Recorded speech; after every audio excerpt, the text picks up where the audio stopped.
ದೇವಿ ಮಹಾತ್ಮೆ ಅಧ್ಯಾಯ 16. ದೇವತೆಗಳಿಂದ ನಾರಾಯಣಿಯ ಸ್ತುತಿ. ಸುರವರರು ತಾವು ತಮ್ಮ ಮನಸ್ಸಿನ ಹರಕೆ ಕೈಗೊಳ್ಳಲಿಕ್ಕೆ ಹರುಷದಿ ಪರಿಪರಿಯಲೇ ಸ್ತುತಿಸಿದರು. ನಾರಾಯಣಿಯ ನೊಲಿದು ದೇವತೆಗಳು ತಮ್ಮನ್ನು ಕಾಪಾಡುತ್ತಾ ದೇವಿಯನ್ನು ಹಾಡಿ ಸ್ತುತಿಸಿ ಹೊಗಳಿದರು. ಶುಂಭ ನಿಶುಂಭರ ಕೈಗೆ ಸಿಕ್ಕಿದ ದೇವತೆಗಳು ನಾನಾ ಕಷ್ಟಗಳನ್ನು ಅನುಭವಿಸಿ ದೇವಿಯ ಮೊರೆ ಹೋದರು.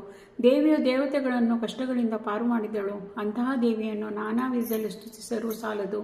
ತಾಯಿ ದೇವಿ ಜಗದಾಂಬೆ, ಪರಾಂಬೆ, ಶಾಂಭವಿ, ಚಂಡಿ, ವೈಷ್ಣವಿ, ಉಮೆ, ಹೇಮಾವತಿ, ಗೌರವರ್ಣದ ದೇವಿ, ದುರ್ಗೆ, ದಂಡವನ್ನು ಧರಿಸಿರುವವಳೆ, ಚಕ್ರ, ಶೂಲ, ಮುಸುಳಿ, ಮುದ್ಗರ, ಹಲಿಗೆ, ಮಹಾಕೋದಂಡಗಳನ್ನು ಧರಿಸಿದ ಭಯಂಕರ ಸ್ವರೂಪಿಣಿ ನಾರಾಯಣಿ, ನಿಮಗೆ ನಮ್ಮ ನಮಸ್ಕಾರಗಳು.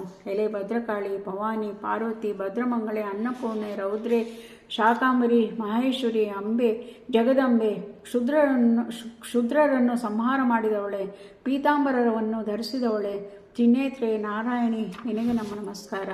ಸಕಲ ದೇವತೆಗಳು ನಾನಾ ವಿಧದಲ್ಲಿ ಆದಿಶಕ್ತಿಯನ್ನು ಹೊಗಳಿ ಪ್ರಾರ್ಥಿಸಿದರು.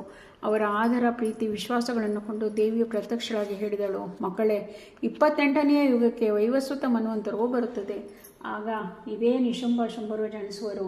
ಅವರನ್ನು ಸಂಹಾರ ಮಾಡಲು ನಾನು ಯಶೋದೆಯಲ್ಲಿ ಜನ್ಮ ತಾಳುವೆನು. ರಾಕ್ಷಸರು ವೈಪ್ರಾಚಿತ್ತರಾಗಿ ಜನಿಸುತ್ತಾರೆ. ದ್ವಾಪರದ ಅಂತ್ಯದಲ್ಲಿ ನಾನು ದುರ್ಗಿಗಾಗಿ ಅವರನ್ನು ಸಂಹಾರ ಮಾಡುವೆನು. ನಾನು ಶುಂಭ ನಿಶುಂಭರನ್ನು ಕೊಂದ ಕತೆ, ಮಧುಕೈಟವರನ್ನು ಸಂಹಾರ ಮಾಡಿದ ಕತೆ, ಮಹಿಷನ ಮರ್ದನ ಮಾಡಿದ ಕಥೆಗಳನ್ನು ನಿಮ್ಮ ಮನೆಗಳಲ್ಲಿ ನೀವು ಪಠನ ಮಾಡಿ. ಈ ಕಥೆಗಳನ್ನು ನೀವು ಅಷ್ಟಮಿ, ನವಮಿ, ಚತುರ್ದಶಿ, ತದಿಗೆ, ಹುಣ್ಣಿಮೆ, ಮಂಗಳವಾರ, ಶುಕ್ರವಾರ, ನವರಾತ್ರಿಯ 9 ದಿನಗಳ ಕಾಲ ದೇವಿ ಮಹಾತ್ಮೆಯನ್ನು ಭಕ್ತಿ ಶ್ರದ್ಧೆಗಳಿಂದ ಭಜಿಸಿದರೆ ಬಯಸಿದ ಇಷ್ಟಾರ್ಥಗಳು ನೆರವೇರುತ್ತವೆ. ಸರ್ವ ಪಾಪಗಳು ನಾಶವಾಗುತ್ತವೆ. ಅಂತಹವರಿಗೆ ರಾಜ, ಚೌರ, ವ್ಯಾಘ್ರ, ವೃಶ್ಚಿಕ, ವೃಕ್ಕ, ಭೂತ, ಪ್ರೇತಾದಿಗಳ ಭಯವು ನಾಶವಾಗುತ್ತದೆ. ದೇವಿ ಮಹಾತ್ಮೆಯನ್ನು ಪಠಿಸಿದರೆ ಸುಖ, ಸಂತೋಷಗಳು ಪ್ರಾಪ್ತವಾಗುತ್ತದೆ. ಅದೇ ರೀತಿ ದುರ್ಗಿಗಳ ಭಯವೂ ಉತ್ಪಾದಗಳು, ಪರಬ್ರಹ್ಮ ರಾಕ್ಷಸನ ಭಯವೂ ನಿವಾರಣೆ ಆಗುತ್ತದೆ. ಶತ್ರುಗಳು ಮಿತ್ರರಾಗುತ್ತಾರೆ. ರಾಜನ ಸೇವಕನಾಗಿ ಪ್ರಜೆಗಳ ಸೇವೆಯನ್ನು ಮಾಡುವನು. ಅವನು ಸಕಲ ಸಮರದಲ್ಲೂ ಜಯಗಳಿಸಿ ದೇಶಕ್ಕೆ ಅಧಿಪತಿಯಾಗಿ ಕೀರ್ತಿವಂತನಾಗುವನು.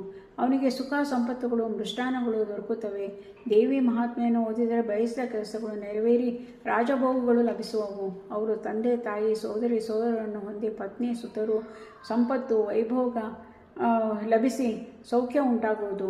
ಧನ, ಧಾನ್ಯ, ಸಂಪತ್ತು, ದನ, ಮರುಗಳು ನೆನೆಯುವುದಕ್ಕೆ ಮೊದಲೇ ಕಾರ್ಯಗಳು ಸುಗಮವಾಗಿ ನೆರವೇರುತ್ತವೆ. ಜನರು ಅವನ ಹಿಂಬಾಲಕರಾಗಿ ಗೌರವಿಸುತ್ತಾರೆ. ದಾನ ಮಾಡಿದ ಸಂಪತ್ತು 100 ಪಟ್ಟಾಗಿ ಮನೆ ಕಳೆಯಿಂದ ತುಂಬಿರುವುದು. ದುಷ್ಟ ಕನಸುಗಳು ನಾಶವಾಗಿ ಒಳ್ಳೆಯ ಕನಸುಗಳು ಬೀಳುತ್ತವೆ. ಮನೆಯಲ್ಲಿ ಎಲ್ಲರೂ ಶಾಂತರಾಗಿ ಬಾಲಗ್ರಹವು ದೂರವಾಗುತ್ತದೆ. ವಿಶ್ವದ ಸಕಲ ಸಮಾಚಾರಗಳು ಅವನಿಗೆ ದೊರಕುತ್ತವೆ.